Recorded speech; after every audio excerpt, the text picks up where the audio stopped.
இது பிரார்த்தனை தான். உங்களுக்காக நானும் நமக்காக சித்தர்களும் சேர்ந்து இந்த புண்ணிய பூமியில பிரார்த்தனை பண்றோம். அதான் உங்களோடு சித்தர்கள் இருக்கிறார்கள் என்பதை நான் நம்புகிறேன். அனுபவமாக நம்மளோட இங்க வந்து உட்கார்ந்து நம் தேவைகளை பூர்த்தி செய்யலாம். பிறந்த எல்லா மனிதருக்கும் சங்கடங்களும் பிரச்சனைகளும் உண்டு. யோகி ஆகணும்னா பிரச்சனை தாண்டிதான். நமக்கு தெரிஞ்ச ஒரே ஆயுதம் மலைமேல இருக்கக்கூடிய சுவாமியை சரணாகதி செய்ய, அவனே கதின்னு சொல்லி நாம மலைவளம் வந்தார் அத்துணை சிக்கல்களும் தீர்வதற்கு இந்த கிரிவலம் ஒரு சாட்சியா.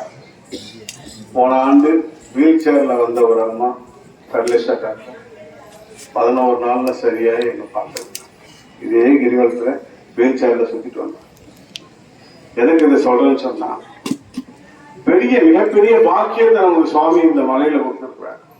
அதனால இந்த பாக்கியத்தை நம்ம சரியா பயன்படுத்தணும். யோகிகள் நம்மளோட இருக்கிறாங்க. கோரக்கர்ல இருந்து அஷ்டமா சித்திகளை பெற்ற மகா யோகிகள் எல்லாரும் உலக நஷ்டம். பரம பவித்திரமான பூமி இந்த பூமி. இந்த பூமியில நாம எல்லாம் பிறந்ததே பெரிய பாக்கியம். இப்படிப்பட்ட இந்த புண்ணியமான நேரத்துல சித்தர்கள் ஆண்டுக்கு ஒரு முறை, நீங்க நிறைய கேள்விப்பட்டிருக்கீங்க, குரு பூஜை நடக்கும் சித்தருடைய சமாதியில. அவங்க இறந்த முக்கியமான நாள்ல குரு பூஜை பண்ணுவாங்க. ஏன் அந்த நாளை தேர்ந்தெடுக்கிறாங்கன்னா, அவங்க அந்த ஒரு வருஷத்துல திரும்பவும் அந்த குரு பூஜை ஏற்றுக்கிறதுக்கு அங்க வராங்க. இதே மாதிரிதான் மலை மேல 7 ஜீவ சமாதிகள் போராட்டம் இங்க இருக்கிறதா நம்முடைய நாடிலையும் நம்முடைய வேதவீச மகாத்மியத்திலும் இருக்கான ஆதாரங்கள். இந்த ரகசியமான விஷயங்கள் மேல நடக்கும் போது அவங்க சூட்சமா இங்க வந்து 15 நிமிஷம் எல்லாம் கேட்கறாங்க. 5 நிமிஷத்துல எப்படி சாமி சுத்த முடியும்? அது அவங்க சுத்தர நேரம். அந்த நேரத்துல எங்கேயாவது ஒரு இடத்துல நீ இருந்தா அதுதான் அந்த நேரத்தை நம்ம சொல்றோம்.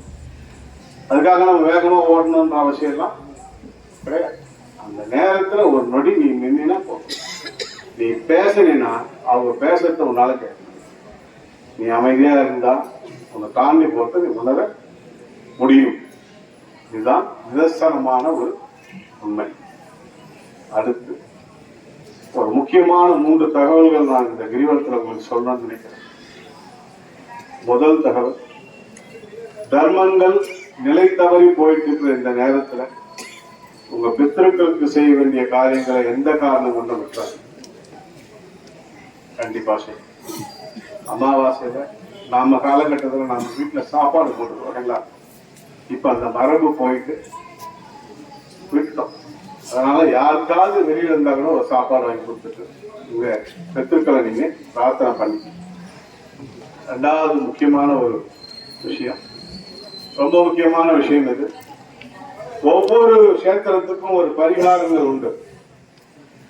சனீஸ்வரன் கோயில் சொன்னா திருநள்ளாறு சிவன் கோயில சனீஸ்வரன் தான் பரிகாரம். நவகிரக கோயில நவகிரகங்கள் தான் பரிகாரம். நம்ம கோவில கன்னிராசி பரிகார ஸ்தலம்ன்றது எல்லாருக்கும் தெரியும். ஆனா எங்க பரிகாரம் பண்ணது யாருக்கும் தெரியாது. ஆனா இந்த கிரிவலத்தை உங்களுக்கு சொல்ல வேண்டிய கடமை நமக்கு. இந்த மண்ணுல பக்தவத்சலேஸ்வரர் கோயிலுக்குள்ளாக இருக்கக்கூடிய மிகப்பெரிய சுவாமியான அகோரமூர்த்தி உள்ள இருக்கிறார். கையில சூலாயத்தோட அகோர முகத்தோட சுவாமி வந்து தெற்க பார்த்து நிற்பார். உள்ள போனீங்கன்னா பார்க்கணும். அவருக்கு அமாவாசை இங்க அபிஷேகம் வந்துட்டு ரொம்ப மனசு வருத்தம், எதிரியால ஏமாற்றப்பட்டு நம்பிக்கை துரோகத்தை கவிச்சிட்டு இருந்தனா அவர் முன்னாடி போய் உட்கார்ந்து ஒரு வார்த்தை, அடுத்த நிமிடம் உன்னுடைய குறைகளை எல்லாமே தீர்க்கக்கூடிய பரமேஸ்வரன் இருக்கிற கஷேத்திரம் இந்த கஷேத்திரம்.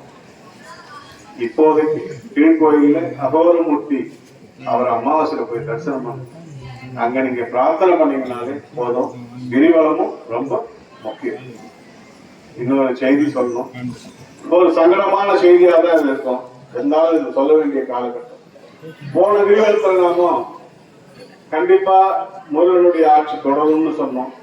முருகப்பெருமான் தான் இது எல்லா வழிபாடும் இப்போ பிரசித்தியா இருக்குன்னு சொன்னோம். அதே மாதிரி எல்லா இடங்களிலும் முருகர் கோயில வழிபாடுகள் அதிகமாயிட்டு வருது. இந்த கஷேத்திரத்துல இந்த மலையில ஒரு சின்ன நிகழ்வு நடக்க போகும். இந்த மலை மீது இருக்கக்கூடிய சுவாமியுடைய வடபாகத்துல ஒரு நிலச்சரிவு ஒன்று தோன்றும், ஒரு மண் சரியும். எப்ப அந்த மண் சரிதோ நமக்கு அது இன்டிமேஷன்.